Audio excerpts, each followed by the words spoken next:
Good evening and welcome to everybody to this special initiative of Premio Giorgio Ambrosoli Awards. I would like with me here on the floor Consul General Francesco Variale.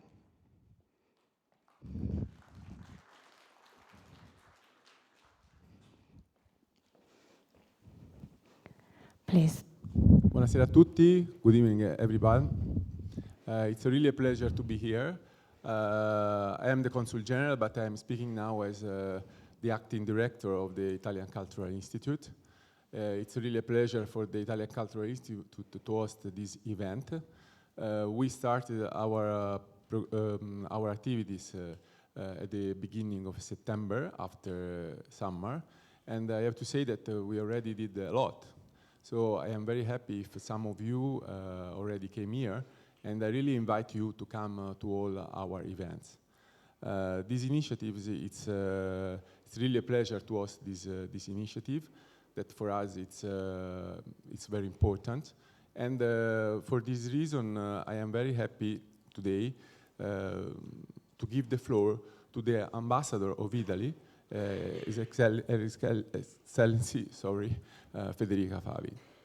And I thank her for her presence. Thank you so much. Thank you, General Consul. Thank you very much. Her Excellency, the floor is yours. Buonasera a tutti.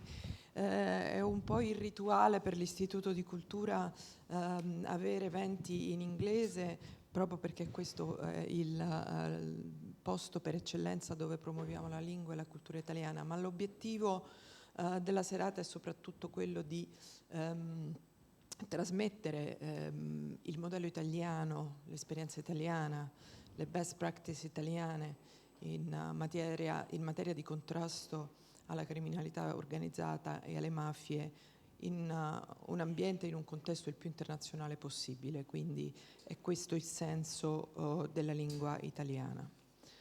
I would like to thank Giorgio Ambrosoli Foundation for allowing us to have this discussion today on the rule of law at the Institute of Culture of Italy in Brussels. I would like also to thank the staff of the Institute of Culture and its acting director, Consul General Francesco Variale. Of course, I would like to welcome all the special speakers and guests tonight. First of all, I would like to welcome the honorable member of the European Parliament, the president of the foundation, Mr. Ferrario. I would like also to welcome Flavio Burlizzi, Union Camere Europe, Mrs. Bellistracci, our moderator, but also a friend of the Institute of Culture, and our panelist, Mr. David Chikvadze, former head of the cabinet of the Director General of UN Geneva. The Italian lawyer Giorgio Ambrosoli was killed 45 years ago while performing his duties. His family established a foundation that is now active to promote a culture of legality. Among their activities, there is the homonymous award that awards people or group of people who have distinguished themselves for the defense of the rule of law through the practice of integrity, responsibility, and professionalism, even in adverse conditions of pressure or illegal conduct. The Embassy of Italy in Belgium is particularly sensitive to this matter. Over the last months, we held 3 events aiming at raising the attention on the culture of legality and the fight against organized crime. First of all, we held a presentation of the Observatory Foundation on Crime in Agriculture and the Agri-Food System in cooperation with Coldiretti. We also host a meeting with the high-level officials of the Italian Economic and Financial Police. And we have a financial police attaché at the embassy based in The Hague.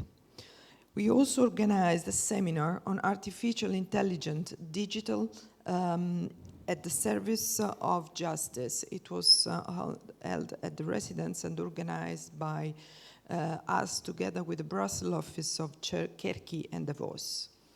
I took part last week in a briefing organized by the Hungarian presidency of the European Union for the ambassadors of the European Union to Belgium, by the Commissioner General of Belgian Police, together with the Belgian Commissioner for Customs, and they gave us a description of the situation in Belgium that looks very gloomy, especially in relation with the drug trafficking coming from Latin American, and by consequent, illegal financial networks all over Europe. We want to honor Giorgio Ambrosoli by recalling many aspects of the fight against national and international criminal groups, especially in the economic sector tonight. As far we will talk about the relevance of the civil society, the law enforcement, and the need of prevention. I wish you to have a very successful discussion, and thank you all for being with us tonight. Grazie. Thank you very much, Her Excellence. And now, this moment is mainly functional to record the event for dissemination. So we will have to show you videos in photos in Italian and in English. Now is the moment of the message of our President, Mattarella.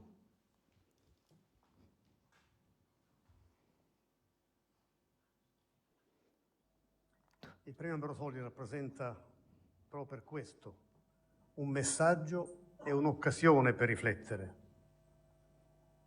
È di grande efficacia davvero l'idea di associare al ricordo dell'avvocato Ambrosoli un riconoscimento che premia l'integrità, il senso di responsabilità, come tante volte abbiamo sentito questo pomeriggio ripetere, e la qualificazione professionale.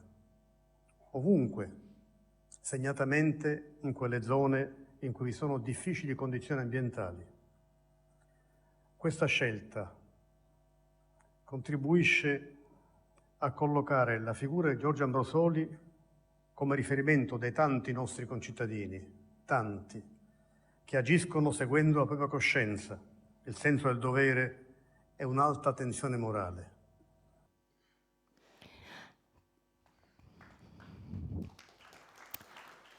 Thanks to our President, and with us, the President of Foundation Premio Giorgio Ambrosoli, Ferrario, is here with me on the floor. Mario Carlo, the floor is yours. Good evening, and thank you everybody for being here tonight with us. Giorgio Ambrosoli, I guess nobody has ever had the opportunity to really understand what his name meant and what his role was. So let me spend a few words about this. Giorgio Ambrosoli was a lawyer, was appointed by the Bank of Italy to liquidate a mid-sized bank who went bankrupt, Banca Privata Italiana, in the mid-70s in Italy. This bank was part of a group of international banks built by another lawyer and a banker, Michele Sindona. His name, I think, is more familiar to you than Giorgio Ambrosoli's one. And this group of bank was acclaimed for many years by international public politicians, public officers, and bankers as being a very innovative because of its financial structure. Unfortunately, Sindona was undoubtedly a competent lawyer and a competent banker. He twisted his competence in such a way to service organized crime and mafia, building this group only to serve the purpose of an international network for money laundering. And this is the reason why Giorgio Ambrosoli was killed, because he exposed this structure to public knowledge. Of course, this was not acceptable to mafia. So Premio Giorgio Ambrosoli was founded 12 years ago. And the purpose of this premio goes beyond the simple role of Giorgio Ambrosoli as a liquidator, as a lawyer and a liquidator of a bank. The premio has a very clear, even if a very challenging purpose. And the purpose is to give evidence and reevaluate in today's socio-political context, not only in Italy, but also internationally, what were the values at the basis of Giorgio Ambrosoli's work and his approach. Values that are not just ethical values. Most people think that, what is important is to have some personal ethical values, and these is what makes you a hero in your life. Of course, ethical values are very fundamental, but Giorgio Ambrosoli made very clear that these ethical values are not enough. It's not enough to be in compliance with the legislation and to behave in compliance with the norms and the protocols, because this many times can be a way to really avoid the actual meaning and the actual sense of this legislation and not to realize what the purpose for what they were enhanced. It is important to apply knowledge of the legislation and apply integrity into the scheme of professional competence and personal accountability to make sure that the public interest is effectively realized. Simple word, apparently, but if you think of what they mean in reality, it's very difficult, and very difficult for everybody to do. We have, over the years, given the award to almost 80 individuals who in Italy have tried to match these values and this professional competence which is required for public interest. Very difficult, and even more so, once you have done what you think is right, you find yourself isolated, abandoned by the social society. This is why the Premio is also focusing very much on the role of civil society and the role of what we call intermediate bodies, which include also professional groups, professional industrial representation, like we will hear tonight some the representative of the industrial groups. But this is, again, is not enough. It's very important that this will become a sort of personal accountability to pursue public interest. The logo we see here is integrità, professionalità, responsabilità. Integrity, professionality, accountability.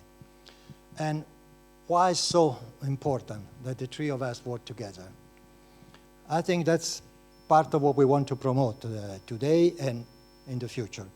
It is the interlocking of these values. It is the way they are put together to work for something which is joint to ethical values.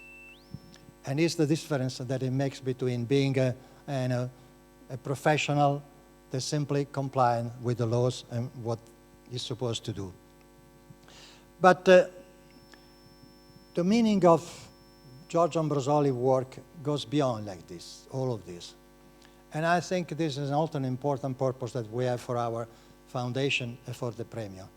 And his work has given evidence that in the Italy of the 70s, late 70s, early 80s, the Italian industrial system was developing at a very slow pace because it was a closed system, because there was a significant limitation of legislation for corporate legislation and fiscal legislation, as well as financing and banking legislation.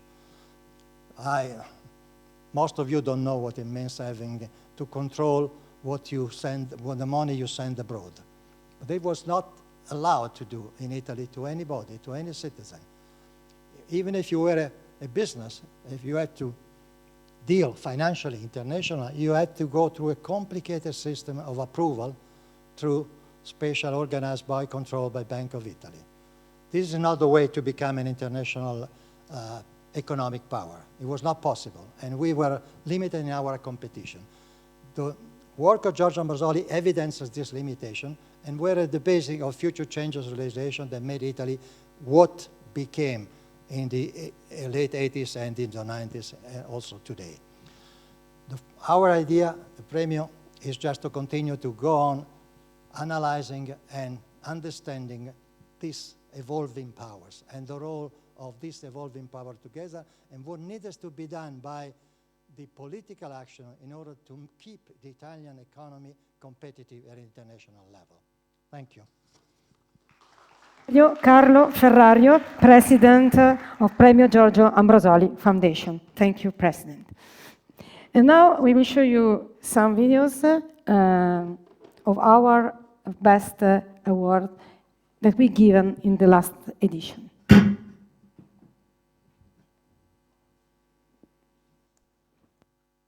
Vogliamo riuscire a trovarci in imbarazzo per le tante storie da proporre.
You saw a number that now is grew up because now we arrived at 78 awards given.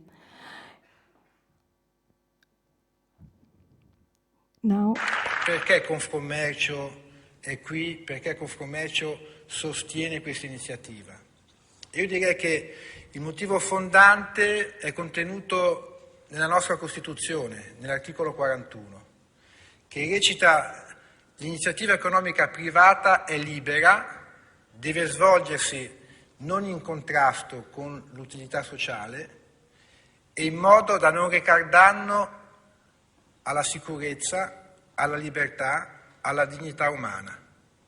Laddove c'è racket, laddove c'è usura, laddove c'è corruzione, laddove c'è criminalità organizzata piuttosto che quella predatoria, la cosiddetta criminalità di strada, noi siamo al fianco dei nostri associati, a loro tutela, insieme alle forze dell'ordine, insieme alla magistratura, insieme alla società civile, perché solo così riusciamo a essere protagonisti nell'attuare quei principi di libertà, di sicurezza, di dignità umana che sono citati nell'articolo che ho detto prima.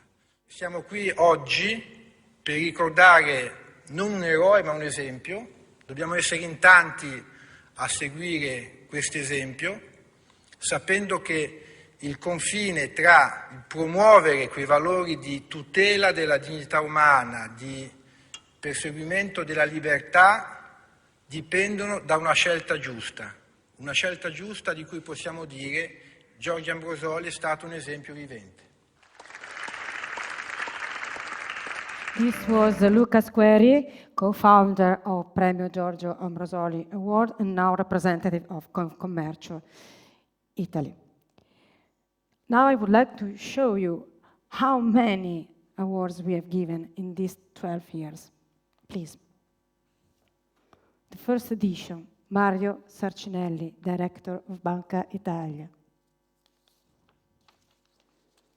Second edition, free mention, Antonino De Masi, Maria Carmela Lanzetta, Mariangela Zaccaria.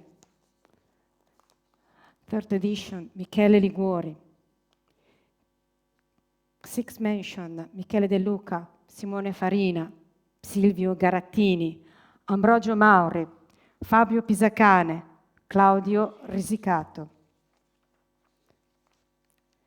And the fourth edition, 3 awards, Renata Fonte, Gaetano Saffiotti, Sandro Donati, Alberto Lomeo, Enrico Bini, Filippo Simeoni. The fifth edition, 4 awards, Giuseppe Antoci, Vincenzo Ciotola, Adriana Busella, Mariella Russo. A special awards to Pino Gusmeroni and Silvio Novembre that we will show you in a short videos after. 6 mentions, Salvatore Barbagallo, Silvano Barco, Paolo Borrometi, Ilaria Capua, Emanuele Feltri, Andrea Franzoso e Luigi Nocerino. A special European awards to Andrew Higgins, journalist, Scottish. 6th edition, Tina Martinez Montinaro, Nicola Pondrano e Bruno Pesce, Donato Ungaro, Vincenzo Linarello. And special mention to Marta Cabriolo, Antonio Cottone, Giuliano Bastianello, Marilena Natale, Cataldo Motta, Giovanna Ceribelli. La cooperativa Valle del Marro della Piana di Gioia Tauro, Claudio Di Sabatino, Angelo Volpe e Donato Antonicelli, and the special European awards to Irene Frachon. The 7th edition was very special for us with our president in presence, and the awards was given to all the Italian citizens active in the contrast crime and our rule of law.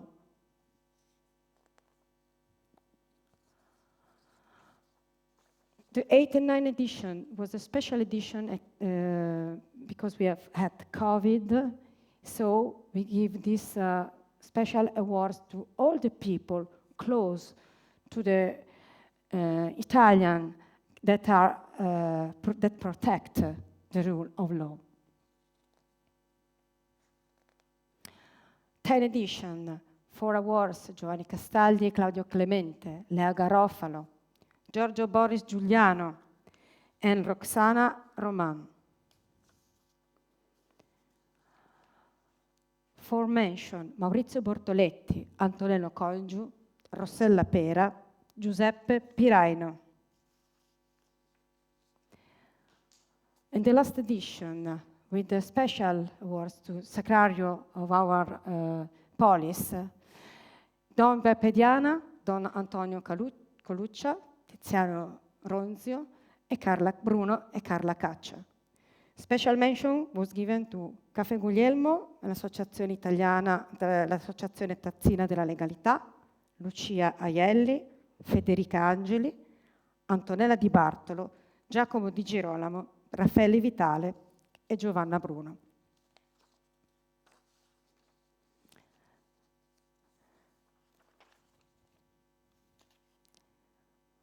Now a little short video of Mario Sarcinelli in the first edition.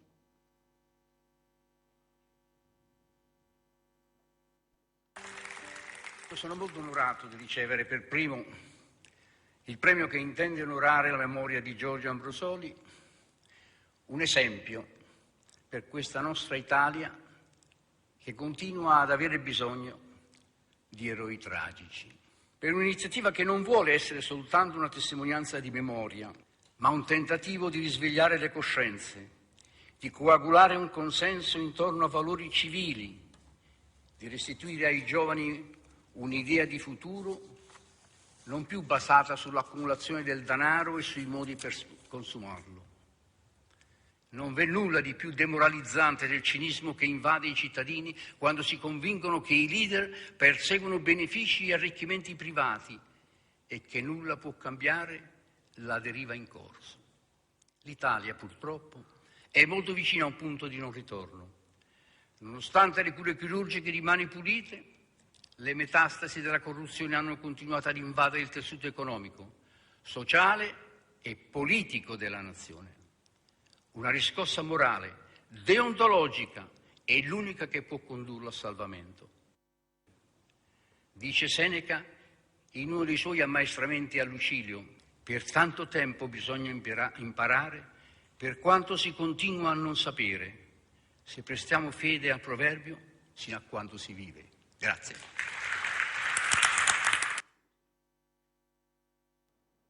And some few seconds also of a video of Silvio Novembre.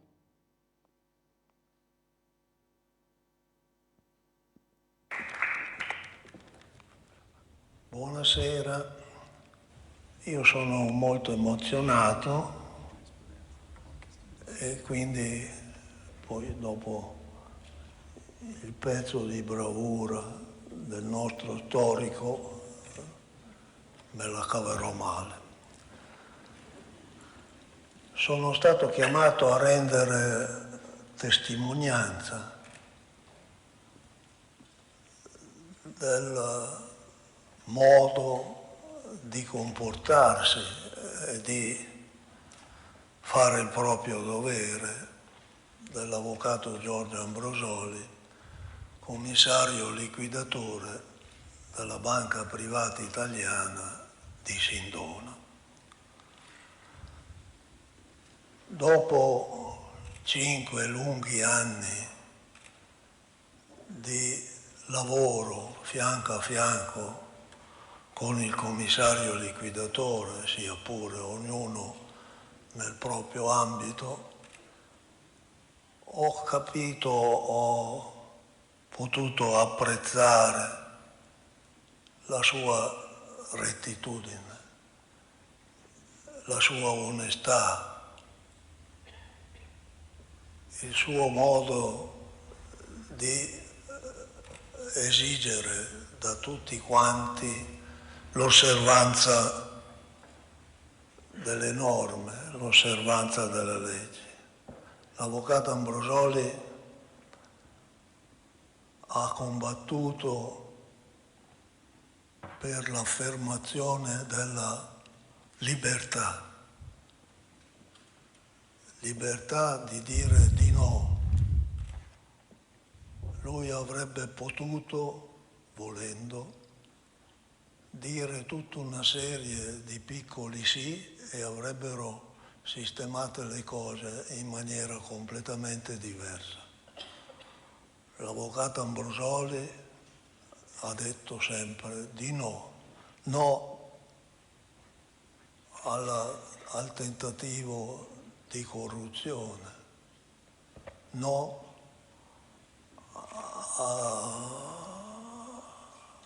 al fatto, alle minacce, no al tentativo di sistemazione della liquidazione della banca a carico ovviamente dello Stato, di tutti noi. Io ho imparato moltissimo da quell'uomo, da quel professionista, da quel marito, da quel padre.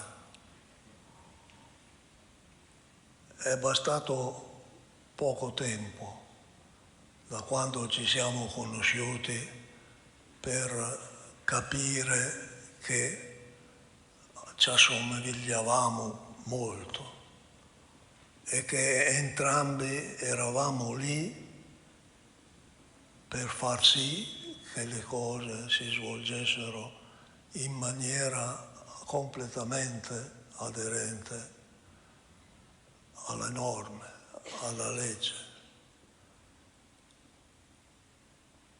pur operando con intelligenza e con onestà. L'avvocato Ambrosoli è morto per... This was Silvio Novembre. And now we have a project with photos of Elena Galimberti to show you the special award of this year, the last edition, to all the policemen died for us.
order to show the professional experience of Giorgio Ambrosoli, now we have a little short video of 4 minutes that resume his experience.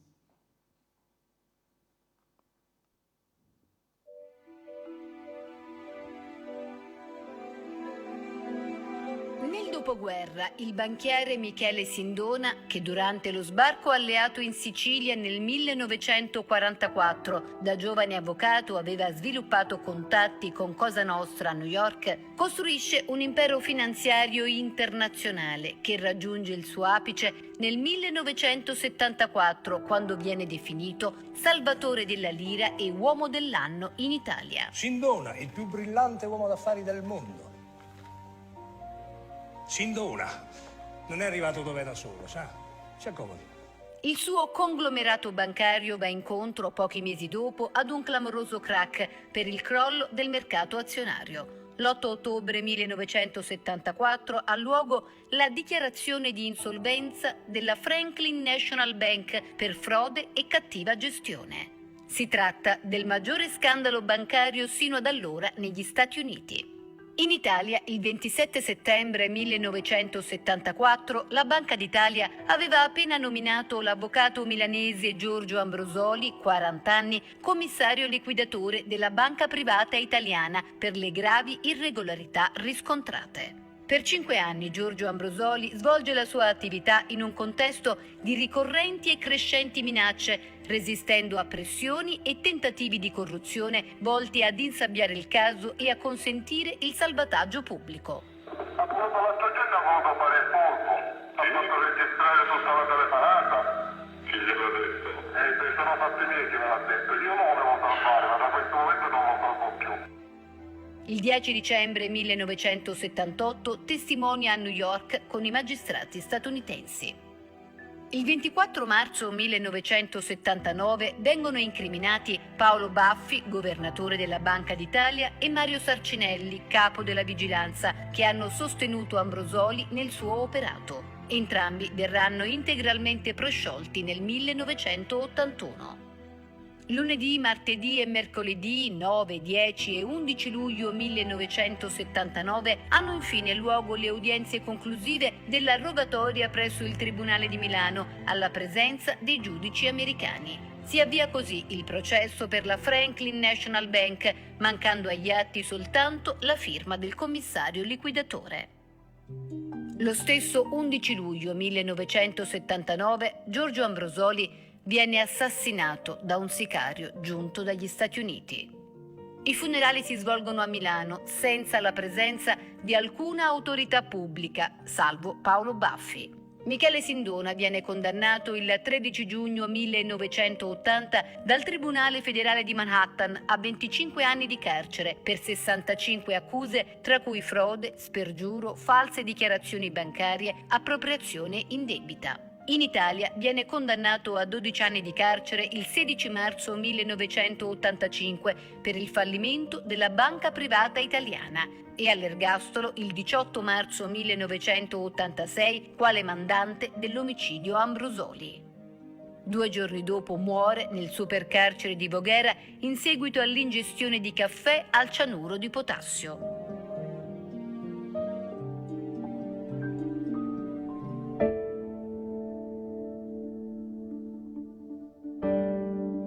La figura e la vicenda storica di Giorgio Ambrosoli hanno generato un lascito culturale e tecnico di grande rilevanza. Le metodiche di indagine, la vigilanza nel settore bancario, tornata di grande attualità con la crisi dei mutui subprime nel 2008, il giornalismo d'inchiesta, la filmografia civile, la divulgazione televisiva civile, il ruolo della società civile tramite la ricerca storica, l'associazionismo, il teatro, la musica, l'intitolazione degli spazi urbani da parte delle municipalità.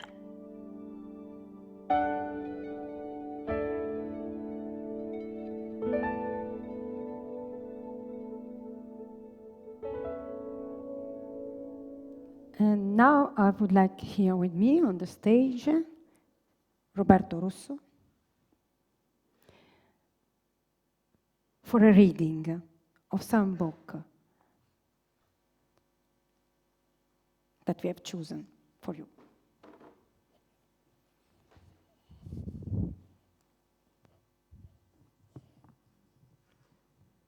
dal libro Qualunque cosa succeda di Umberto Ambrosoli.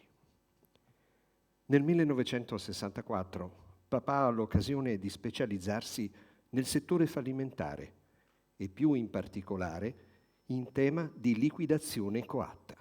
Viene infatti chiamato a collaborare con i commissari liquidatori della SFI, la Società Finanziaria Italiana. In quel 1964, nella galassia di SFI, gravitano decine e decine di società, attive a livello internazionale nei settori più disparati, dall'agricoltura all'energia, dall'informazione all'alimentazione e anche all'immobiliare. Ne determinano il tracollo diversi fattori, tra cui operazioni speculative in borsa e concessioni di crediti non supportati da idonee garanzie. La società non solo è stata negligente nella tutela e nell'incremento del valore sociale, scopi primari di una società, ma sembra anzi aver perseguito interessi diversi. La sua azione di raccolta del risparmio si era di per sé svolta ai limiti della legge, dato che la SFI non era una banca. I piccoli investitori erano stati allettati ad affidare alla società i propri risparmi, con la promessa, inizialmente mantenuta, di interessi superiori a quelli delle banche. I commissari cominciano a costituire un gruppo di lavoro e cercano un collaboratore per il versante giuridico. Il commendator Tesi chiede consiglio all'avvocato Tegami, noto professionista milanese che fa il nome di Giorgio Ambrosoli. Alla SFI, a capo dell'ufficio titoli, lavora Pino Gusmaroli. Col passare del tempo diventerà un caro amico di papà, così come avvenne con altri componenti del gruppo di lavoro o consulenti esterni, tra i quali il professor Vittorio Coda, Elio Cerini, gli avvocati Bubi Pollini e Sinibaldo Tino. Per anni papà si dividerà fra lo studio di Corso Magenta e la sede dei liquidatori della SFI, prima in piazza San Pio XI, poi in via Rovani.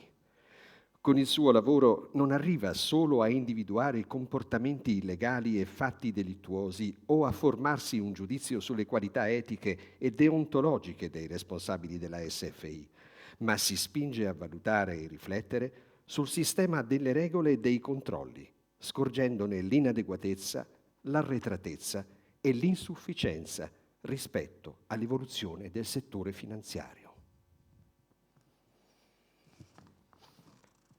Dal libro Dolore, orgoglio, memoria di Francesca Ambrosoli.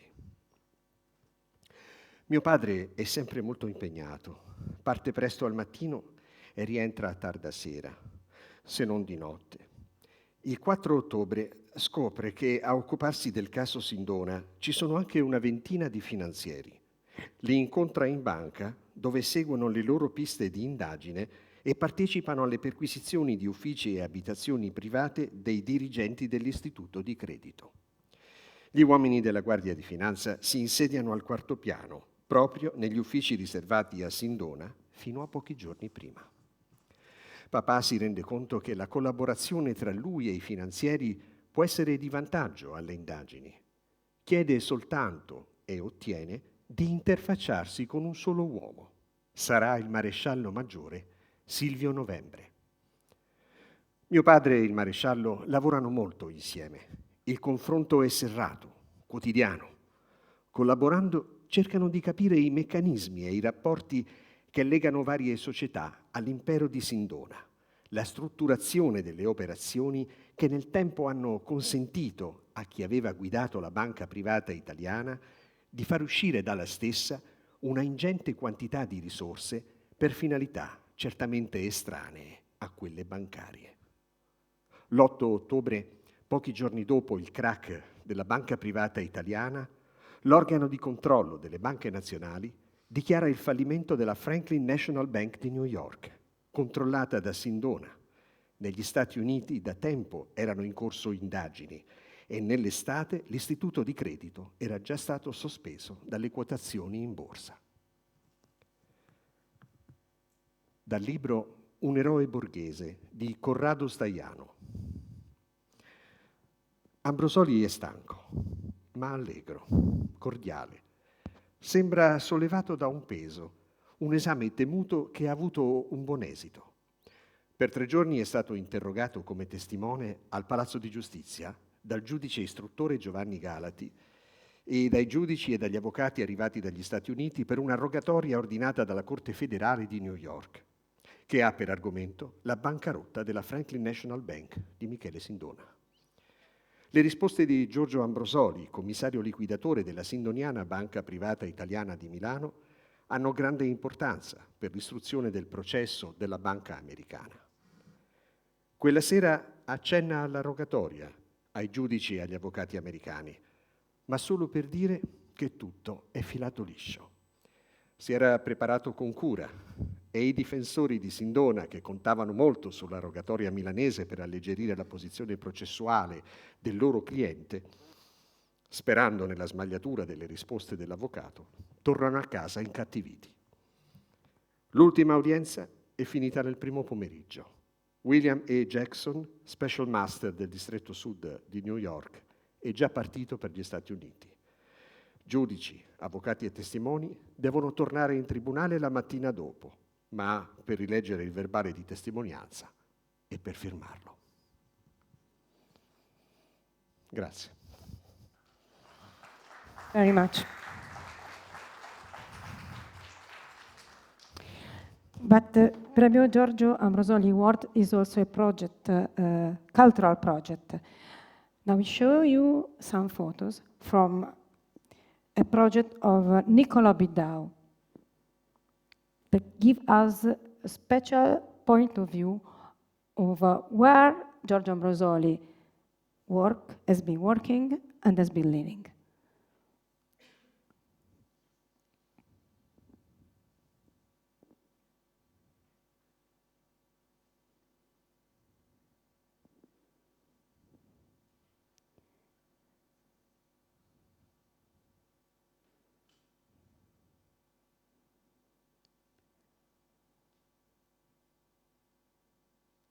You will see all these images during the round table on the back, because we have really a lot of these photos. Another cultural project was by Gianluca Buttolo that produced for us a graphic novel, La Scelta.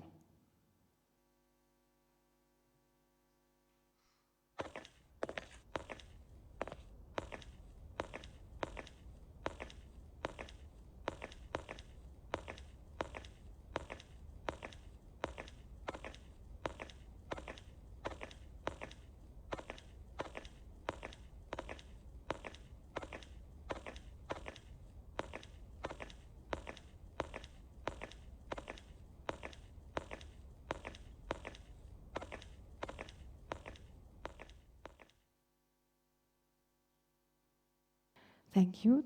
Now we have some frame from 3 films dedicated to Giorgio Ambrosoli. The first one, Un eroe borghese, by Michele Placido. I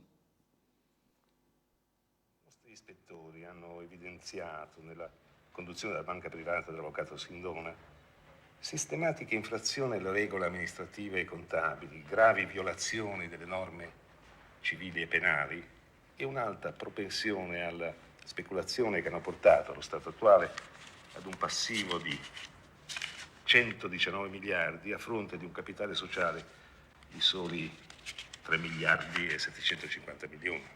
Ed è per questo che abbiamo deciso la sospensione del Consiglio di amministrazione e la liquidazione coatta della banca privata italiana. Vista l'urgenza e la delicatezza delle decisioni da prendere, il Ministero del Tesoro, del sottoscritto, il governatore della Banca d'Italia, e d'accordo con tutta la direzione, abbiamo deciso che lei sarà il commissario liquidatore unico.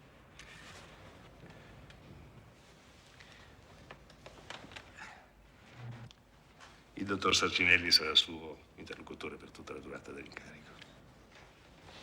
Congratulazioni, avvocato, grazie. Sono sicuro che la sua preparazione la metterà al riparo dalle critiche.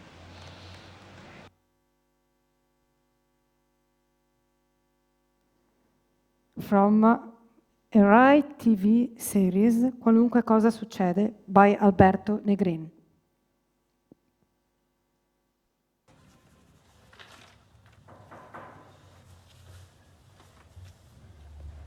Avanti. Cosa c'è? È per lei.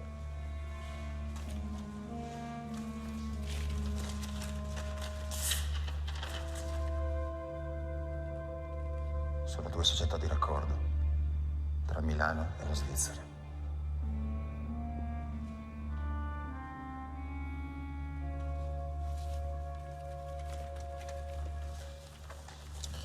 Come ha fatto ad averla? Sono mesi che io ho fatto una richiesta internazionale per queste due società. La mia inchiesta è indipendente e parallela alla sua, ma potremmo scambiarci tante informazioni. And last, from a documentary, The Price of Courage.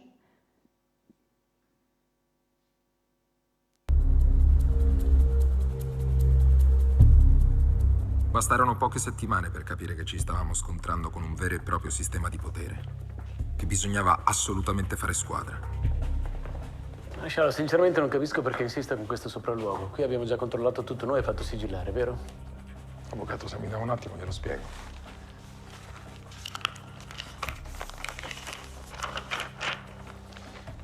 Sulla carta catastale della banca, questa non c'è. Secondo me è una finta parete.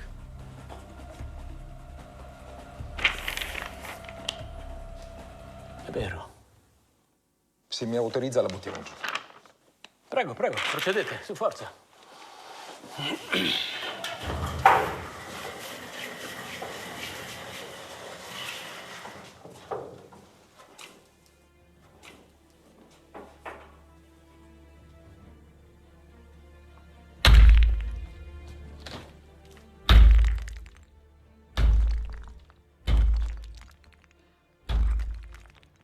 Fermati un attimo. Venga, avvocato.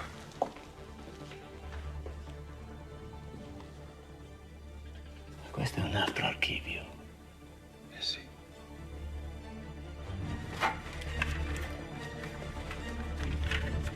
Giorgio, guarda qua. Questa è testata a Graziano Verzotto. Verzotto, dice qualcosa ma non mi ricordo chi è. Presidente dell'ente minerario siciliano. Uno che ha fatto il testimone di nozze al boss mafioso di Cristina. Non ci posso credere. Thanks. Now are in conclusion of this part that give you a picture of what Premio Giorgio Ambrosoli Foundation usually do. And to conclude, the video message of Annalori Ambrosoli, the wife of Giorgio. Allora, quello del premio è un'opportunità per parlare della professionalità che ognuno che è impegnato in un'avventura come quella di Giorgio deve avere. Io ovviamente non posso dare un giudizio da un punto di vista tecnico, posso solo dire quello che vedevo come moglie, e cioè un uomo che dopo cena si metteva al tavolo a lavorare e finiva alle 5 del mattino. Detto questo, lui ha svolto questo ruolo con grande serenità e con grande impegno anche nel valutare le persone che ha voluto mettersi vicino, studiare a lungo tutta una parte di finanza, eccetera, che non gli era proprio così naturale, quindi si è dovuto molto documentare su tanti aspetti che non gli erano proprio così favorevoli. Allora, quello che ho appreso dai suoi collaboratori e prevalentemente da Vittorio Coda e da Silvio Novembre era la serietà e l'impegno con cui Giorgio scrupolosamente ha svolto il suo ruolo. Non era però noioso, non era incombente con i suoi collaboratori e non mancava anche di un certo senso dell'umorismo in certe situazioni. Perché per lui era importante svolgere quel ruolo con serietà, con impegno e con il modo di documentarsi in quella che era una materia che non era proprio quella, non aveva fatto la Bocconi, aveva fatto l'avvocato, quindi ha dovuto scoprire tutto un nuovo mondo in modo molto, molto serio e impegnato. To Anna Loria Ambrosoli, this part is now arrived to the end.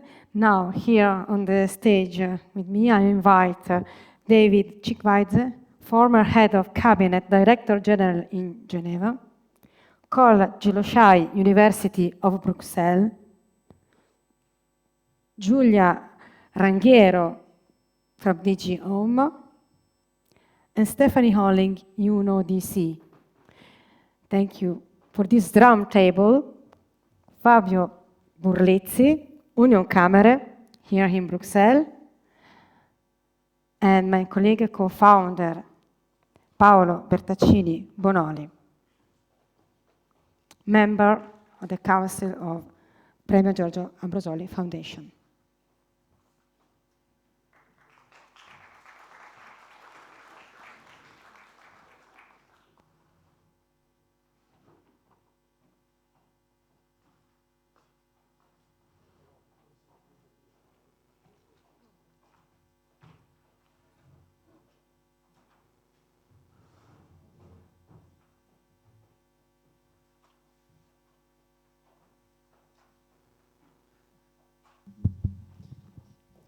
Thanks, Elena. Of course, also okay, we also have the mic for everybody, so we can just alternate. So this also from our side, a warm thank for the audience and for each panelist. As said by Elena, by the president of the foundation, by the ambassador of Italy, this event is specifically functional to a series of targets and scopes. Of course, to promote the profile of Giorgio Ambrosoli, that somehow is complementary to a long, unfortunately, series of heroes, examples that in Italy in the last 40 years have paid with the life, and in many other occasions without life, but through very complicated phases of their existence. This pay the price to the fight against corruption, organized crime, economic crimes. Mainly, it is mainly recognized in the last 10, 20 years, mainly due to the events related to the magistrates, Falcone and Borsellino, the role played by law enforcement agencies. It is less known, less recognized at international level, the role played by intermediate bodies, by civil society understood in this perspective. Not only NGOs, but all ways through which citizens organize their social activity, companies, enterprises, the financial sector, university, academia, research centers, schools, other modalities to operate within society. And this is somehow the guiding principle of Premio Giorgio Ambrosoli and other organizations of civil society that accompany this initiative. So somehow the second scope of this event is also to contribute to the international debate. We have already hosted in the previous editions not only the president of the European Parliament when Mattarella attended in person, so on that occasion it was the Italian Antonio Tajani. We have had contributions by UNODC, by other international organizations such as the Parliament, the Assembly of the Parliament of the Mediterranean, OECD. Somehow the event as we have seen of Giorgio Ambrosoli, the activities were internationally relevant. And we have also not quoted in this occasion, but we will work on that in the near future, the fact that Giorgio Ambrosoli, when writing to the wife in 1975, so 4 years before the establishment of the European Parliament, he wrote, "My country, be it Italy or Europe." So this was written in 1975, so 4 years before the European Parliament. So we haven't, we can have somehow the perception on how the cultural atmosphere of that period was influencing also the way of thinking and acting of professionals in that occasion. So the scope is said it's to inspire, not simply because we want to replicate anything, simply just to bring to carry to the knowledge of international organizations and country by country of this experience, in order to, as said, promote some inspiration on the role of civil society, understood as an ensemble of intermediate bodies. We have had yesterday a preliminary meeting within the European Parliament. We will have other ones in the months to come to see if how this experience can inspire policy making. In this occasion, we will have, let's say, a very quick round table, 2 questions, but of course there is some flexibility. The first one is somehow to hear from each of you, and I will just say a few words introducing each of you, how this topic of intermediate bodies, of civil society, can play a role, according to your different perspectives, to the fight against organized crime, economic crime, serious crime, and of course to the prevention. Countering and preventing goes somehow hand in hand.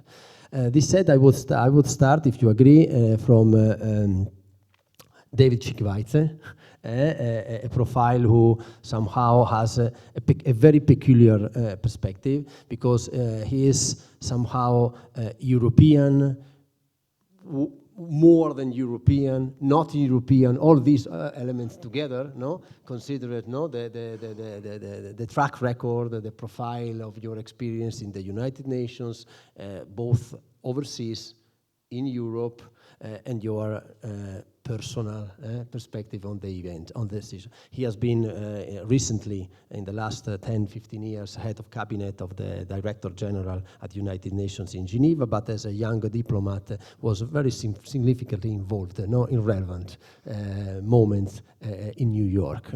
He is a Georgian, and so you can assume somehow on your own his background.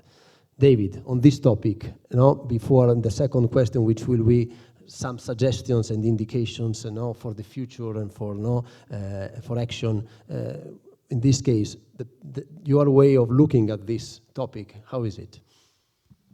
Thank you very much, Paolo. You've intrigued me now. I have to do some introspection about my own background. I would like to first start with thanking the organizers, first and foremost, the Giorgio Ambrosoli Foundation, the Rule of Law and Society Network, for the work that they're doing, and for the Italian Cultural Center for hosting us here today, and for the European Parliament for being an absolutely essential partner here. More than a year ago, if I were here, I would have probably conveyed greetings from somebody in the United Nations. But I'm now free. I don't have to do that. However, I see the importance of the work that we need to do together with the entire world. As I was saying yesterday, Italy is a leader, first and foremost, in that it has long ago recognized that it has a problem, and it is combating this problem. I think many other countries need to do this, and the international community needs to do this on a sustained basis. The intermediary, as you say, role is absolutely essential, and the United Nations has always looked at civil society as we call it a multiplier in many respects, because the international organizations themselves, they cannot reach on the field level everybody and everywhere. So the civil society writ large, whether it's a non-governmental organization, whether it's foundations, et cetera, universities, what have you, they have frequently more reach. The United Nations has a rule of law division in the Department of Political and Peacekeeping Affairs. They do great work on the ground, especially in countries where there's a developing sort of institutions and so on, sensitizing the police to human rights, etc. But you know, this work needs to be done not only in developing countries, it has to be done everywhere. We can all benefit from this. And I don't want to talk too much, but I just want to identify a couple of issues, concepts rather, that we need to bear in mind as we work together. And I think to begin, you know, in these discussions, I think the person and the soul of the true martyr, Giorgio Ambrosoli, is looking over and probably supporting this work in ways that we cannot even comprehend. But when we work on this, we need to bear in mind that we need to define what is corruption. It can have many ugly faces. It also has political face. It has, frequently it is at the basis of conflict. There is also a side definition, which is the economies of war. And they are over minerals, over networks of trafficking, et cetera, et cetera. Those countries, and you know, in the UN, we usually try not to name countries, which is not always good. We name problems. The aim of those countries who don't want to be, you know, in the working for these issues, they come up with terminology discussions. What is rule of law and what is the rules-based order? And that definition, that dichotomy, leads us nowhere. And it's a gimmick to not work within the rule of law. And lastly, I'm speaking way too much. Lastly, I think we have to identify and bear in mind the elephant that is already entering the room. This is the artificial intelligence. And for all the benefits that it can bring, artificial intelligence brings the danger, four main dangers. One is to the military misusing it. The second is illicit economic activity. The third is total creation of a total fake world. And the fourth, of course, is that it will act as a steroid for organized crime. And I think these issues need to be borne in mind. And bearing in mind, indeed, the magnitude of the problem, I think countries individually need to follow the leadership of Italy and come up with understanding of their problem, and they all need to join hands through international organizations, bilaterally, in whatever way, with civil society, because this hydra has too many heads and tentacles, and it has to be addressed together. Thank you. Thanks, David. And we will have now, in a few minutes again, the opportunity to not just to wrap up everything, but just to establish some ideas to the work to be done in the months to come, building upon this experience and other experiences we are connected with. I would take the opportunity given that the multilateral perspective has been given from the United Nations, just to move now to the it is no longer multilateral because, as we all know, that the European Union is already a sort of embryonic state, so it is a very interesting perspective. But anyway, it is an environment where 27 states and other related states are anyway operating to coordinate the elections. And the perspective of DG Home in this occasion on this topic is very well welcome. Giulia Ranghiero, DG Home, please, the floor is yours to share with us some observations and considerations on the topic. Thank you, Paolo. Good evening, everybody, and again, thank you for having me here in this great panel with some familiar faces. So it's always nice.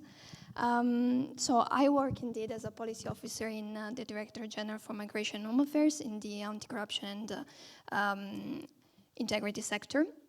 So we really try in my sector and more broadly in DG Home and European Commission, we really try to prioritize the role that civil society has when it comes to, in my case, fighting and preventing corruption.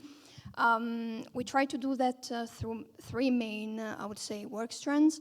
The first one is really what we started last year in May 2023 with the anti-corruption package. The package includes a joint communication on the fight against corruption.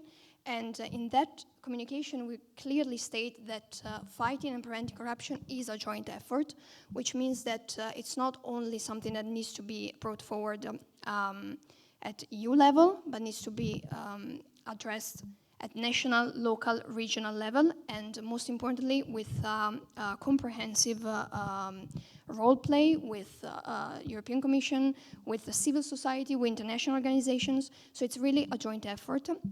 And to address this, we established the EU Network Against Corruption, which brings together in the same forum international organization representatives, European Commission services and European Union representatives, but also national authorities and civil society. So we are really everyone who is active in the fight and the prevention of corruption is in the same room at the same time to discuss topics that are of common interest. And tomorrow we will have the second plenary, so that's also the right occasion, I would say. And indeed, we will have representatives indeed from international organizations. For example, in this case, Steffi will be joining as well. So that's why it's also nice to exchange from time to time and to keep a good, I would say, communication channel on this. As a second point, we clearly monitor what goes around in member states, in this case, on the prevention and repression of corruption with the rule of law report, which I imagine that most of you at least know about. So the rule of law report includes 4 pillars. The second one is anti-corruption. And in drafting the anti-corruption pillar, we meet regularly with the civil society organizations. So ahead of the drafting, we talk with them, we ask them questions, and we ask them really to proactively provide for information, because sometimes what happens is that we are not aware of a problem in one member state until the civil society expert brings it up. So this is absolutely an added value for us, the work that we do with civil society. And as a third and final point that I would like to bring up, when the rule of law report is published, we do not stop there, but we organize national workshops in member states to follow up to the rule of law report.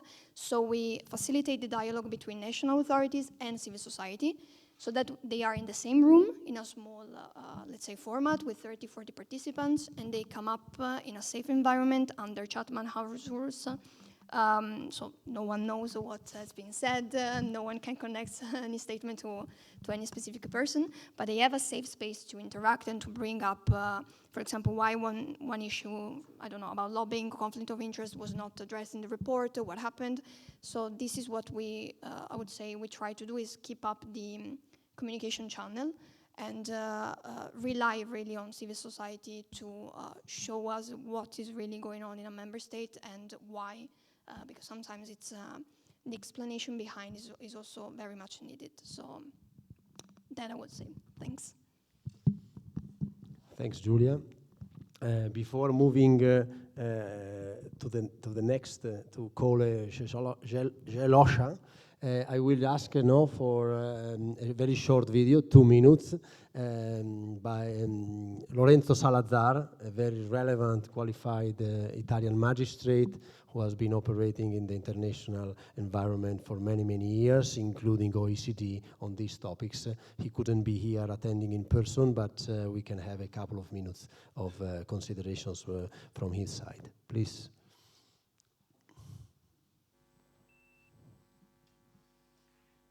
Good morning. My name is Lorenzo Salazar, and I spent most of my professional life working with European and international cooperation in criminal matters.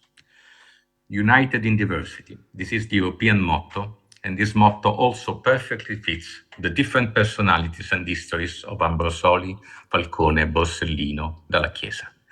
We all know their names. What not anyone may be aware of is the heritage they left for the creation of a real European criminal law area, in particular with the purpose of incriminating their participation in a criminal organization. All along the 90s, this conduct was not considered as an offense in most member states, even at the closest ones. Our mafiosi were not arrested nor extradited from the Costa del Sol in Spain, nor from the British Islands, since the diversity of legislation prevented an effective judicial cooperation. The way forward for the solution of the problem was inspired by the strong conviction of Falcone that the convergence in the wish to cooperate among bona fide judges and prosecutors of different nationalities is stronger than the divergence of the laws.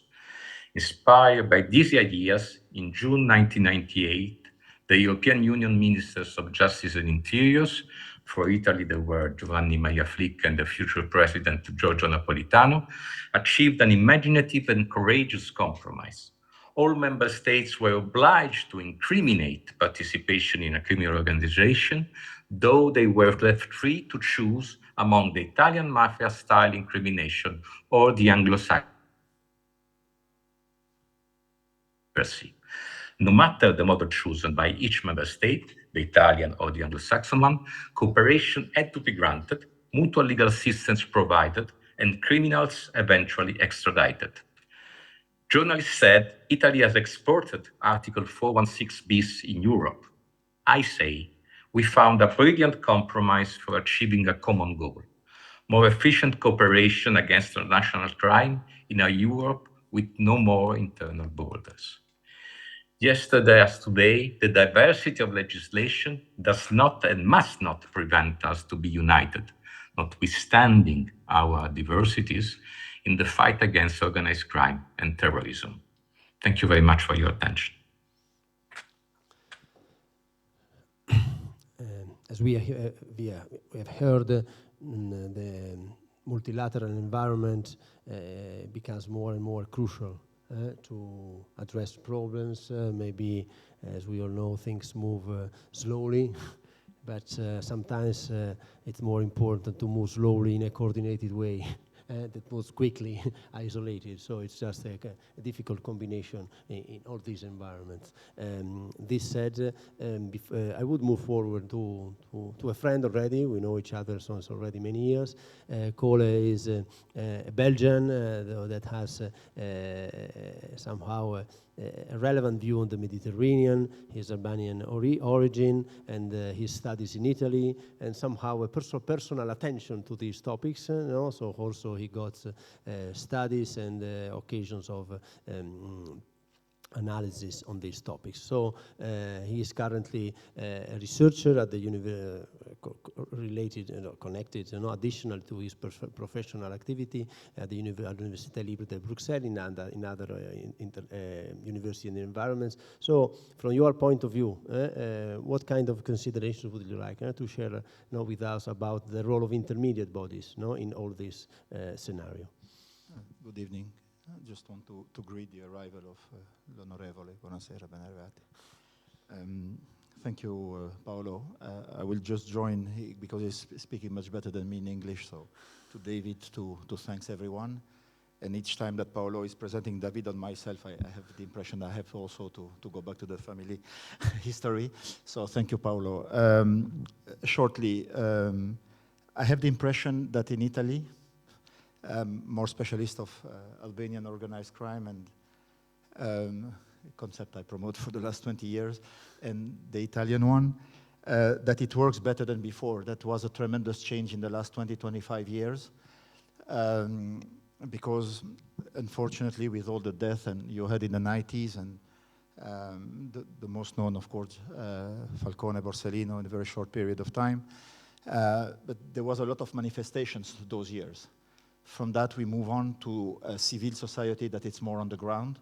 I was in Piani degli Albanesi no later than last June, and there is in the main street a big house where they commemorate Piano della Ginestra in 1947, and they do a lot of actions related to education with the kids and the environment there, which is an environment which is closer to what they call the winners of the Second War of the Mafias in the 80s. So I think it works much better than before in Italy. We just don't have manifestations anymore. We have people on the ground, from Campania, Casale di Principe, a lot of changes, Corleone pure, too. So I think it's much better than before. And what you said is also important about the voice, and you hear about the issues coming from the civil society, sorry. Knowing that in English, when we are approaching these terms, it's usually said that the civil society, it's not politics or economics. Then in French, it's always a little bit more complicated between intermediate bodies that has a historical sense coming from the French Revolution and the civil society. So we are in between both. Just to end up here, come back to the voice and what we hear and what we know. Tommaso Buscetta was saying that defining organized crime or mafia or Cosa Nostra for the Sicilian ones, it was saying that it was criminality, intelligence, and omerta.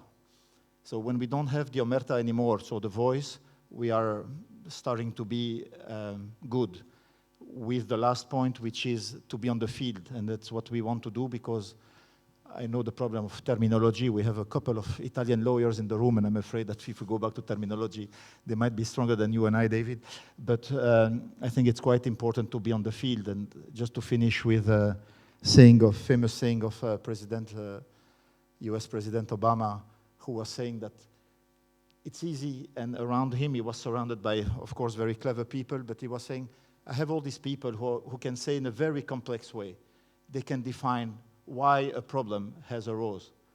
But few of them can tell me, President, I will nail the problem, I will solve the problem. And I think that's what we are looking for, and with what's happening more and more. Yesterday when we met a couple of Italian parliamentaries, they were saying there is an increase.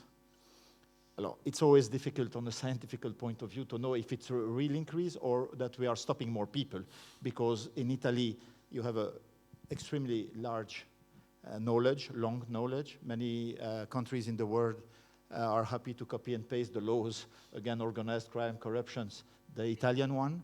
So it's also maybe a sign that the means are there in order to arrest more people and to evidence more cases. So it's always difficult on a scientific point of view to know if the problem is arising or the number of people arrested, because the means are there. So it should be in the balance as usual, somehow, somewhere. Like I did yesterday, Paolo, maybe just to remember, I like to remember this study of Sevipov, which is from the Sciences Po Paris.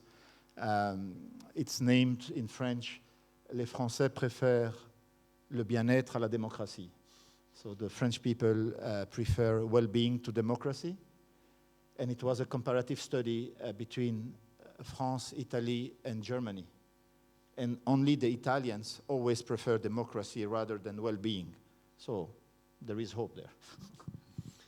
Thanks, Colo, also for this nice words to the Italian culture and background. We also love very much our colleagues and friends both in France and in Germany.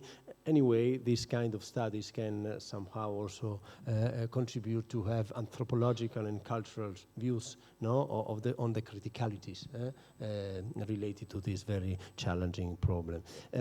Before moving to another video from another relevant international profile. We have here, we move again to the somehow multilateral perspective. Thanks for making it and for staying here with us. UNODC, somehow it's our home. We feel it because we have been cooperating for so many years in many occasions on different topics. So Steffi Holling, please, from the UNODC perspective, this topic related to intermediate bodies, what you can share with us on this. Please, the floor is yours. Thank you very much, Paolo, and thank you very much for the kind invitation of hosting me here tonight. So I work at the United Nations Office on Drugs and Crime in Vienna, which is the guardian of the United Nations Convention Against Corruption, which has currently 191 member states, so almost the whole world is a party to it. It's very far-reaching, and it addresses corruption and economic crime from the perspectives of prevention, criminalization, law enforcement, international cooperation, asset recovery, as well as technical assistance. So it's really broad, and it has a review mechanism where it's a peer review system where two countries always travel to a third country to assess the implementation of this convention and really kind of give a deep look at what's in place in terms of policies, institutions, operations. Is it working, and what needs improvement, or what is working? And one of the topics is civic space, access to information, public participation, the role of civil society, media, journalists, etc. So we see in our work positive trends. We also see negative trends. I don't want to go so much into civil society because I knew I was one of the last speakers. So I'll use this to talk about something else, because I want to look at the intermediate bodies, and I'll use this to talk about something very specific, but it's one of my favorite topics. So I want to look a little bit at the role of so-called gatekeepers or professional enablers, so lawyers, notaries, accountants, arts dealers, auction houses, real estate agents in facilitating corruption, but especially in assisting with the laundering of the proceeds of crime of corrupt officials, but also transnational organized crime groups. So I'm a lawyer, so I gotta say not all lawyers are bad, but some are, and it only needs one. So I think you all know about the Mossack Fonseca case in Panama, for example, where there was 27 accused that stood trial for facilitating money laundering in the billions for heads of state, football stars, etc. They were all acquitted, which I personally find quite tragic. But so let's look a little bit at the kind of ambiguous role I thought that so-called gatekeepers play in the world of corruption and organized crime, because there's a lot of crime in this world, and then the corrupt officials as well as the organized crime groups, they cannot just put their millions in the bank. They have to hide them somewhere. So they depend on lawyers, on notaries, on accountants, and others to hide this money. And there's a lot of money involved and very little risk. So we see that a lot of progress has been made in anti-money laundering frameworks over the last 20 years, but at the same time, there's also ginormous gaps remaining, and we've seen in our work that 95% of countries have gaps in their financial integrity system, and specifically in their anti-money laundering rules. So there's a lot that needs to be done, and the lawyers and notaries and accountants are kind of one area, but it's one that's significantly overlooked because banks are regulated and banks are supervised, and it works to a degree. They're all aware of their obligations, but my gatekeepers are not. So there's two ways basically that they can assist in facilitating money laundering. They can do it willingly, where they're the perpetrators, or they can do it unwittingly, where they're basically abused for this purpose. And that's something where there also needs to be some more awareness. And I just wanted to flag kind of what their role is. So what they do is they help with transactions, they set up shell companies, they open bank accounts, they transfer assets. So they're needed for everything basically where there's money involved. So that's also kind of a somewhat low-hanging fruit when it comes to entry points for possible interventions, because without these services, then corrupt actors will have a much more difficult time laundering their proceeds of crime, which in turn would really help law enforcement kind of detect them. And I just want to highlight like a few gaps that we've seen just to kind of show why there's a problem. There's a lack of regulation, there's a lack of supervision, the supervisors who are in charge, so bar associations, sometimes courts, chambers of notaries, etc., they have no idea what their obligations are. They just, sometimes I've never even heard of this. They're lacking capacity. If they know what they're doing, they don't have the money and the people to do this. Lack of awareness among the lawyers themselves, especially looking at small law firms, what are their obligations? They don't, you know, they're not trained in this. There's no information sharing, there's no cooperation with law enforcement. So there's massive issues. It's a topic of passion of mine, which is why I'm talking about this. But just to kind we of sense this. just to kind of highlight that, including in the EU, I think this should be a priority of looking at the use as well as the abuse of really legal professions and the licit economy, abuse of the licit economy by criminals to facilitate their crimes. Europol had an estimate recently that 86% of organized crime groups use the legitimate economy in their crimes. So I think this should be an entry point as well for all of us to work on. Thank you very much. Stephanie, an applause for Stephanie, you know, for the competence and the passion. We sense that you are not only an interlocutor but an ally for the months and years to come. This goes, of course, also for the other ones. Before asking Flavio Burlit to share with us some thoughts, I will just share with all of us the video from Nicola Bonucci, another relevant international profile, former head of legal affairs at OECD and currently operating as a private lawyer, but always very much engaged in this kind of activities to prevent and counter corruption and crime. Please, the video.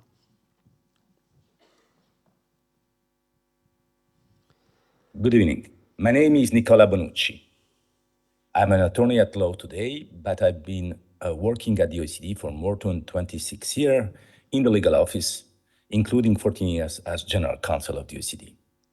While I was at the OECD, I've been dealing with the setting up of the Anti-Bribery Convention and a number of other legal instruments related to governance and rule of law.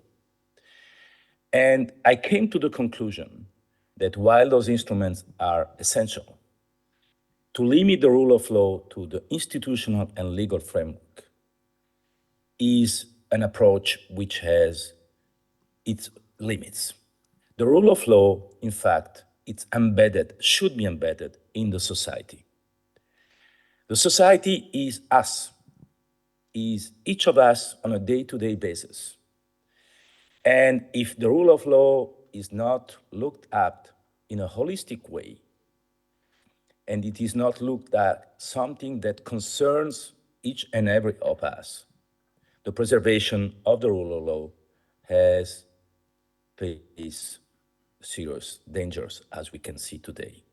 I therefore fully endorse and support this initiative of the rule of law and society. I wish all of you a very fruitful discussion, and I look forward to continue to work for making this initiative a very strong and well-known initiative. Thank you very much. Thanks, Nicola. You will just watch the recording and the event deferred. Of course, a thankful to both of them, Lorenzo Saladar and Nicola Bonucci, for making the effort to record to the videos, the video messages. But it was somehow relevant to show that somehow the people here now in this room and contributing to the debate are somehow only a partial part of the partial segment of the people that after 20, 30 years operating with approach adopting the approach of networking, creating alliances, generating synergies. Sometimes they don't work, sometimes they are slower, whatever it is.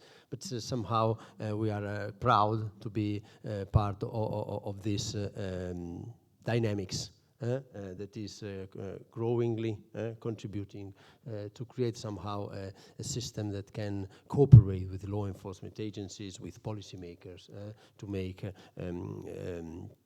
this prevention and countering policies more effective. And on this regard, the world of companies, of entrepreneurs, is somehow crucial.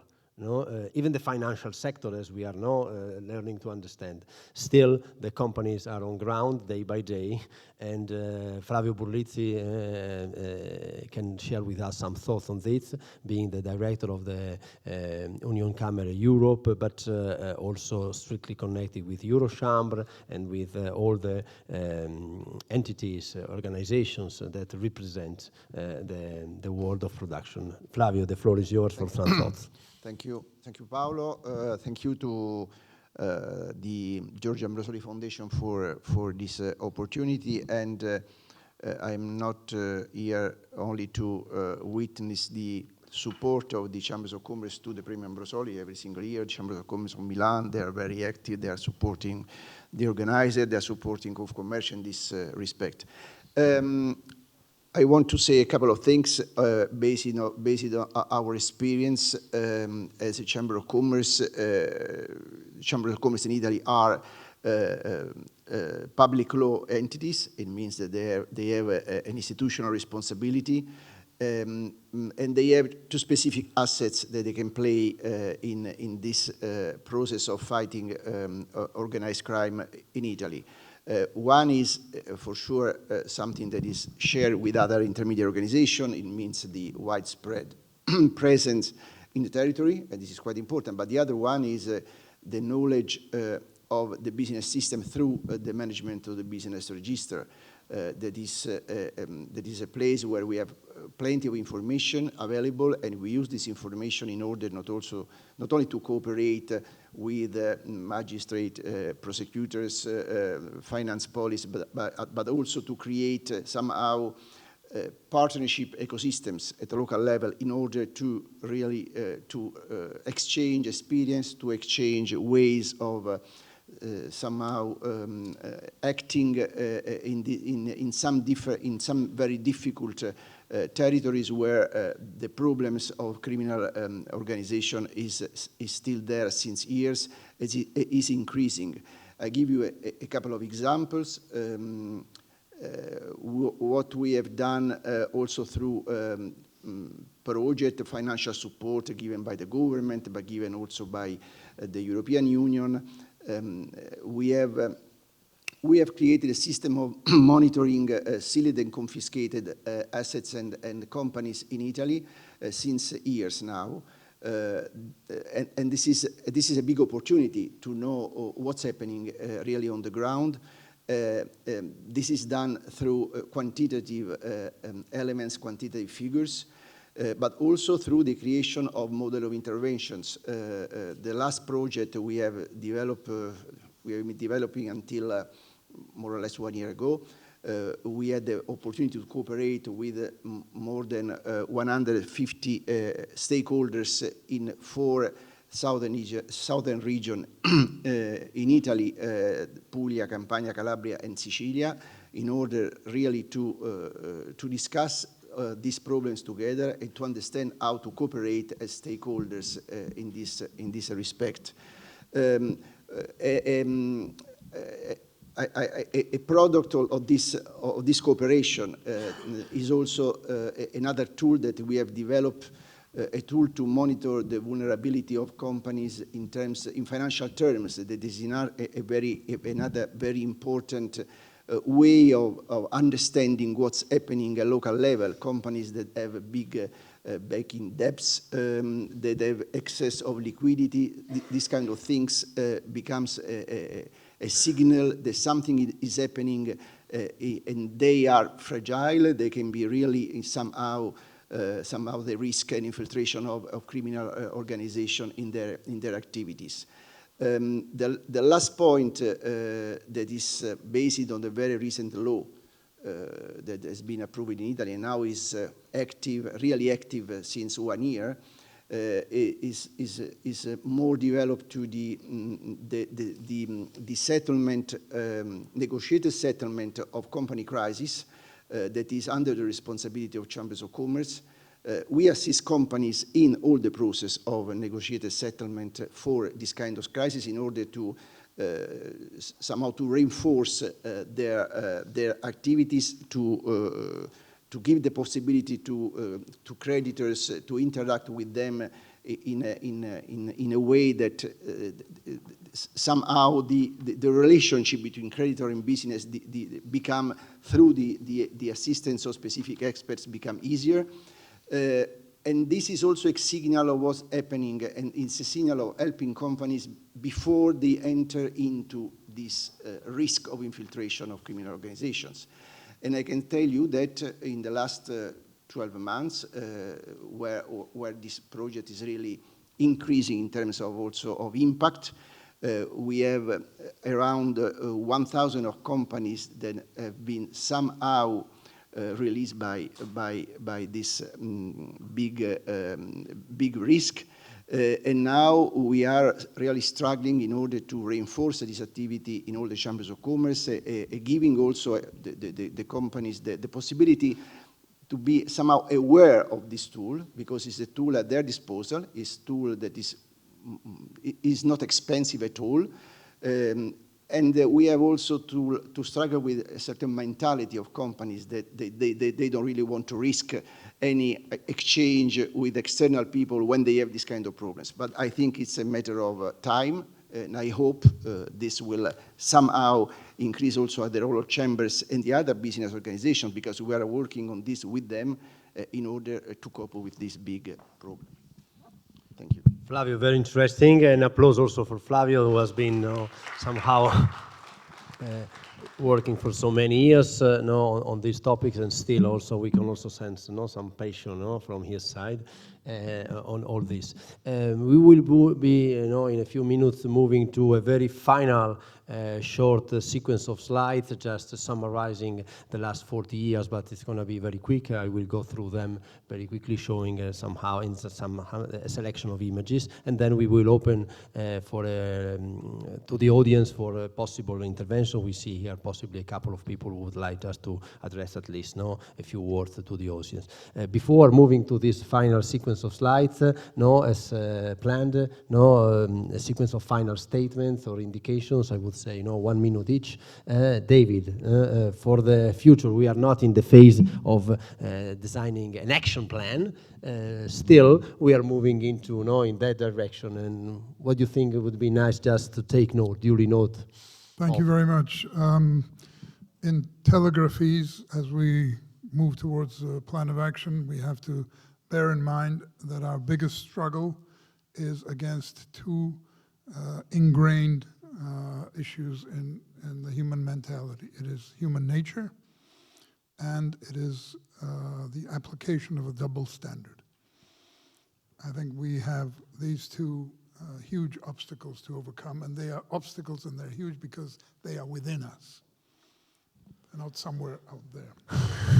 Thanks, David, for these kind of observations. As said, we are recording, and we will be moving not only here in Brussels, but also in Vienna. You will be in New York in a couple of weeks, and we are already planning the event in Vienna, and then in other countries, moving from Bucharest, our historical interlocutor, friend, ally, the ambassador of Italy in Bucharest, has been working on these topics for many, many years at international level. So somehow we are moving forward. We somehow highlight again that if on one side we're only happy and glad and very motivated to promote the experience of Italy, we are of course fully open-minded to multilateral interactions and just also to learn where it is learned, or to share information and experiences if this can be useful for the other countries. Julia. I would like just to link to what just said. So human nature and double standard. I think that one challenge is really education.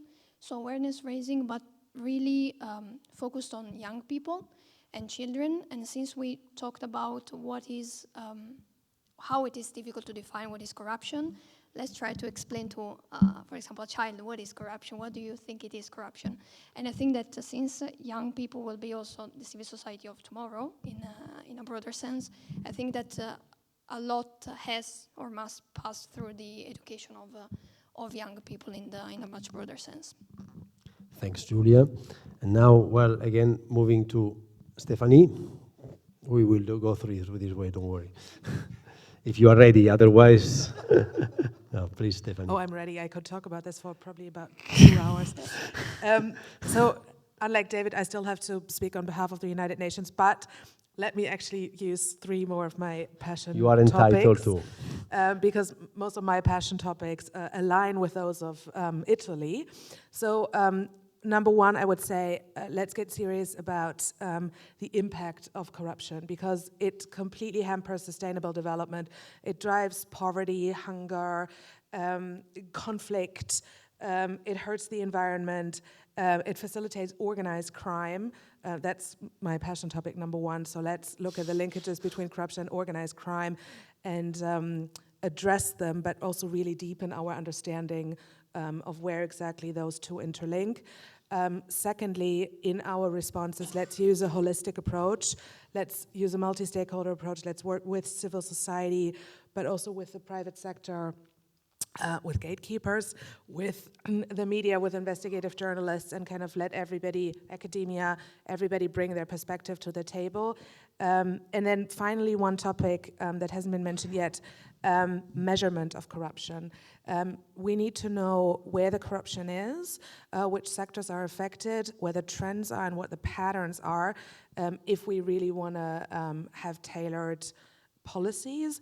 And so that's a really good first step for governments, but also for the private sector, for example, to take if you really want to be serious about the response and if you want to make sure that your responses are effective but also sustainable. Thank you. Stephanie, well done, thanks. Flavio. I want to bring to your attention my experience of 3-4 years ago and what's happening now, because Paolo knows very well. I've been trying to somehow to share with the colleagues of the other chambers of commerce in Europe all these topics and issues in order to understand how to start an activity together at the level of Eurochambers, our European Association. We have a vice president, Italian vice president, Michi Ebenes, who is very, very, very active on this and very motivated. He's a Chamber of Commerce of Bolzano, so anyway, he's vice president of Union Camere. But the question is how to involve other chambers of commerce. I have to say that it was 4 or 5 years ago, I really didn't receive any real feedback on this. We discussed it a lot because there was no clear evidence of the problem at the level of chambers of commerce, that particularly the chambers in the largest countries, and it was a little bit surprised also hearing from them, we don't think it's our problem. This was 4 or 5 years ago. Last week, I was saying yesterday, I was in Budapest for a meeting with them, with the chambers, and yes, looking at the meeting today, I relaunched the message saying, yes, what's happening now in your countries, and frankly speaking, the situation is really changing, because the biggest countries started to say, yes, this is something we have now on the table, we have to think seriously to this. And I think it's a good moment also to start for us all these problems now. Involvement of European institution is a new term. We have a lot of work to do, but putting this really as an horizontal priority for all the activities we use, we promote, and we support, and we lobby for with the European institution is very important. And I think it's the good moment of this initiative, also the good moment to cooperate better with other organizations, starting from European Commission, UN, and all the other organizations involved. Yeah. Thanks, Flavio. And now, for a final indication, suggestion, note, whatever, to Cole. Please, Cole. Grazie, Paolo. Just 2 or 3 points of attention, at least for me. David mentioned terminology. I will also add maybe complexity and knowledge versus knowledge. Because when it comes to finance or high finance, and of course, organized crime, I mean, criminal organization type of mafia, are definitely business related or economical related, or there are people who want to have a higher position in society beside the territorial power. So, but entering there, the statistics shows that, at least in Europe, general population have a very low knowledge of economy or finance, even for their own pocket. And so I think that we have also to increase this, and will bring also more attention to phenomena like corruption and others. So I would say complexity and knowledge together. The other point of attention for me, it's the balance or the fight, I don't know how to call it, between the private sector and the public sector, because there are some pressure sometimes on the public sector, or we think that the people, the brightest people, I'm not speaking about the people here on the around, but might go from the public to the private. So I think that there is also some point of attention, I would say, or the private sector like to use consultancy companies that are worldwide, and I'm not sure that all of them, for having worked in the sport field, as you know, for a very long time, are very helpful in those topics. Also, EU is also based on the economy side on non-monopoly, and mafia is usually monopoly. So coming back to my first topic, that it starts to work because of the confiscation of the mafia belongings, goods, or whatever. In some small cities or villages, there start to be a choice for the young people in terms of networks, and saying that maybe I will go to this group of people who are producing whatever they are produced locally, that there is maybe an option in terms of network to go against the monopoly. So just to summarize, private, public, knowledge, complexity, monopoly, network. Thank you, Paolo. Thanks, Cole. From my side, I would just simply contribute by saying that from the perspective of years of activity and experience, maybe the word policy should be taken even more seriously, no? So that we can really understand that we need structural, long-term, organized interventions, so projects, programs, legislation, you know, somehow maybe policy making might be, in this case, a terminology that we should emphasize more, no, in the months and years to come. This said, I invite our guests and speakers just to reach their own seats again in the audience, and I will go just for the final minutes, no, going through the, you can just reach the seats, please, thanks.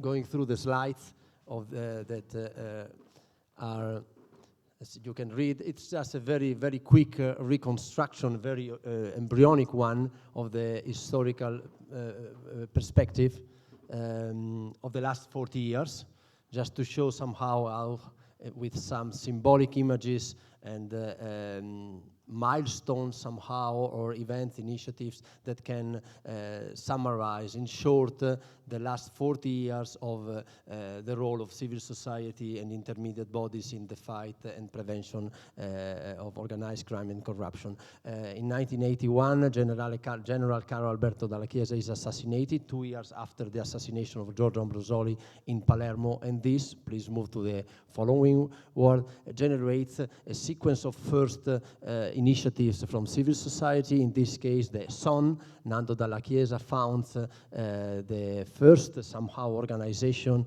of civil society to fight this time, and this is these are a selection of covers of the investigative journal that was one of the key initiatives of the association, of the NGO.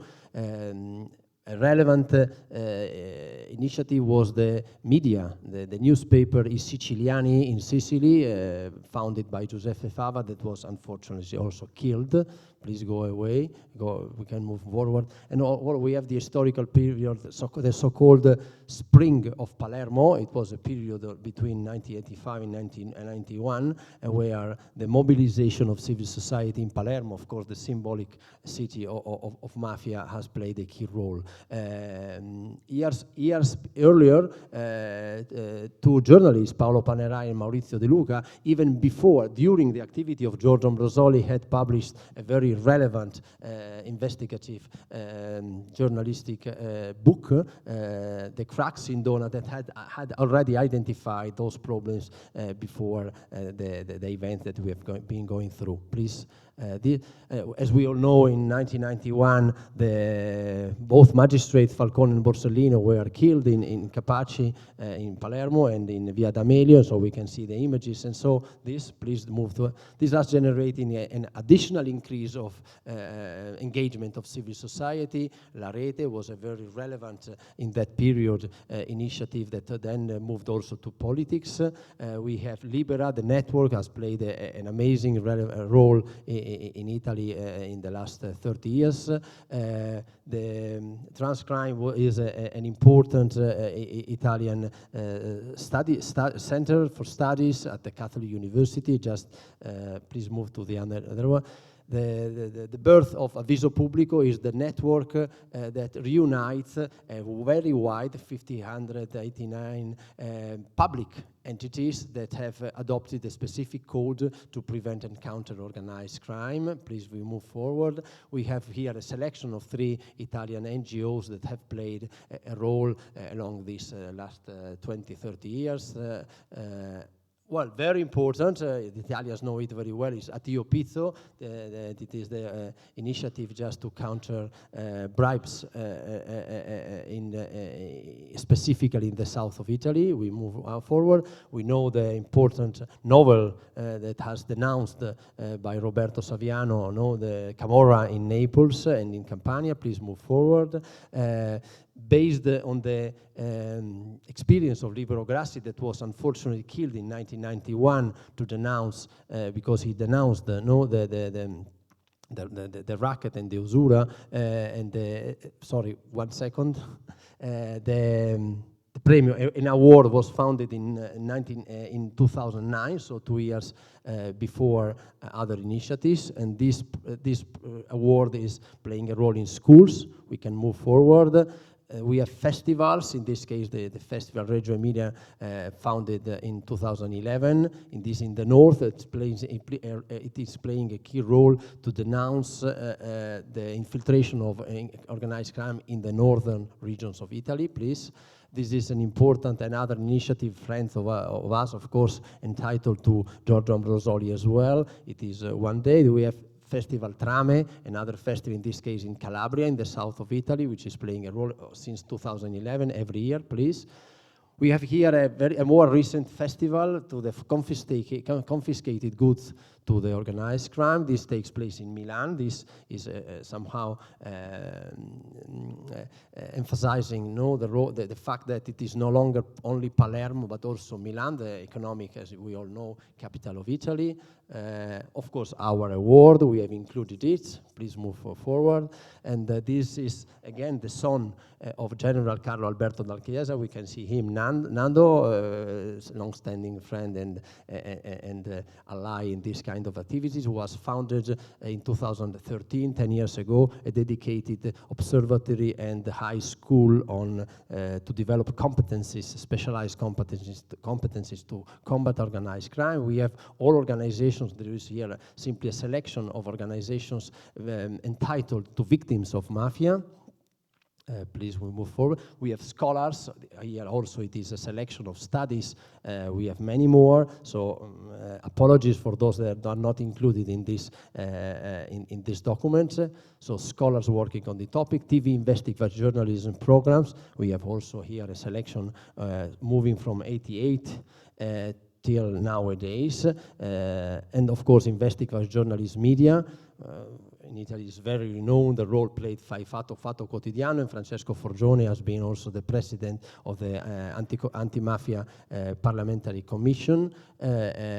Schools, we have here an awardee, Mariella Russo. I don't have fear, the claim on the T-shirt. We move forward And then local grassroots civic initiatives. This is a symbolic building of the Scampia borough town in Naples, where many social activities have been launched in the last years, promoted by civil society in cooperation with law enforcement agencies.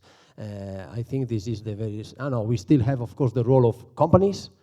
These are the syndicates and also the role of Union Camera. We have heard Flavio that have played a relevant role in the last 20 years. Please move forward. And this, I think, it was the last one. So this was just to go very quickly through this experience and to share somehow the fact that there is a history that possibly it's one of the most interesting in the international scenario.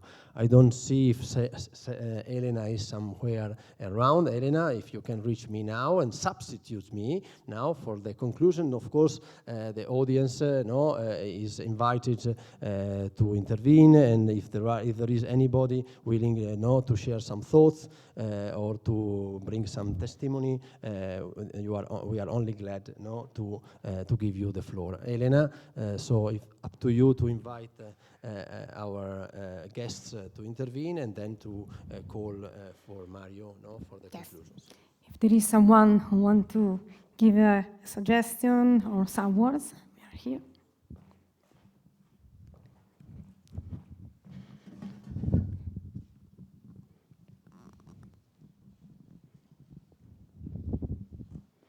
Okay, thank you very much. I have two considerations. No, I can speak here. You want to come? No, as you want. Let me. Okay. So, sorry.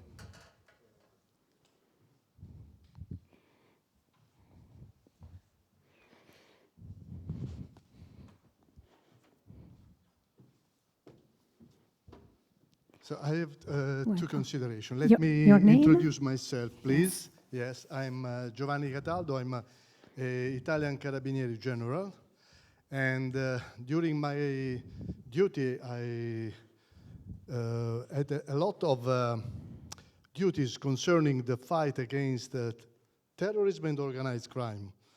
I would like to mention two of my last duties. I was the regional command of two of the regions that was just mentioned before. I was the commander of Puglia, the regional command of Puglia, and the regional command of Sicily. Then I came to Brussels to change my work. So I have the first consideration. You have just remembered General Dalla Chiesa, to whom I am very linked, of course. And I would like to underline that it was only after his death that Italy approved one of the most important laws. In 1992, the law that introduced, first of all, Article 416 bis, concerning the organized crime, typical crime, and the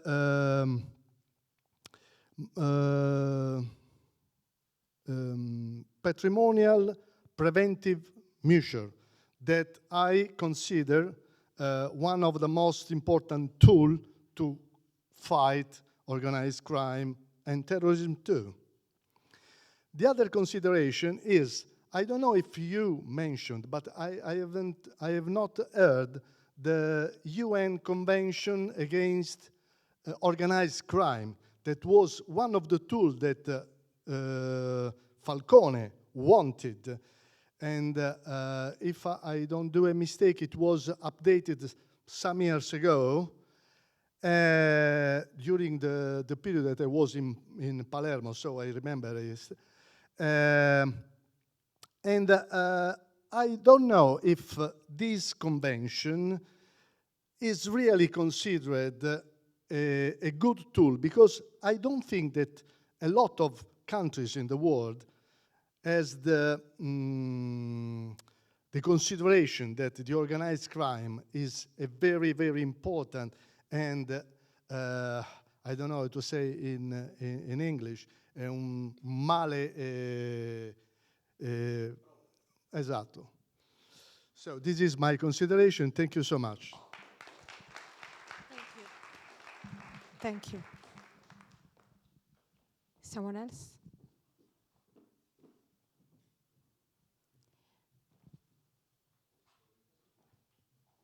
If there is anyone that wants interview here?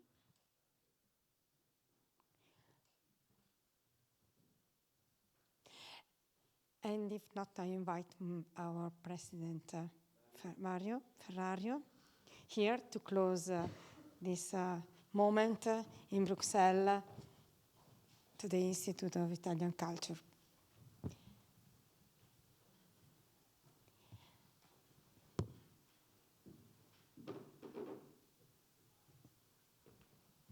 Thank you, Mario. Grazie. This is a very difficult role because I will have to speak while you're waiting to leave. So I'll be very briefly, but I want to raise a few issues that I think have been, at least to me, quite interesting over this afternoon. Many problems, many challenges, many issues have been raised. The issue about organized crime and corruption obviously is multifaceted, has several possible ways of approach. But one thing I think came out very strongly today, it is important, and also I would say is what Giovanni Falcone said. The issue, follow the money. Follow the money is very important, and is also the one that apparently, from what we heard several times today, has a significant impact on the mafia organization itself, on the organized crime. So we should really work further in trying to find ways to follow the money of organized crime and try to prevent whatever is possible in terms of money laundering and this money. The second point that to me is very important is the economic impact. Very seldom when we talk about organized crime, we speak about economic impact. But in my view, one of the reasons why there is so much social consensus at a civil level around organized crime, which is more than we would like to hear about, is that it creates development. It creates opportunities, economic opportunity. So we have to measure what's the impact of the economic impact of organized crime in order to really attack the main reason for that. And finally, the best way, in my view, and this is one of the purpose of our foundation, is to combat and counter corruption and organized crime through economic development. If we create development, we will actually really attacking the very fundamental of corruption. Will be less and less interest in people to create consensus around this organization. And without consensus, they will not survive. Thank you, everybody, and good night. Thank you. Thank you very much, Mario. Thank you to all of you. See you for next initiative here in Bruxelles. Have a good night.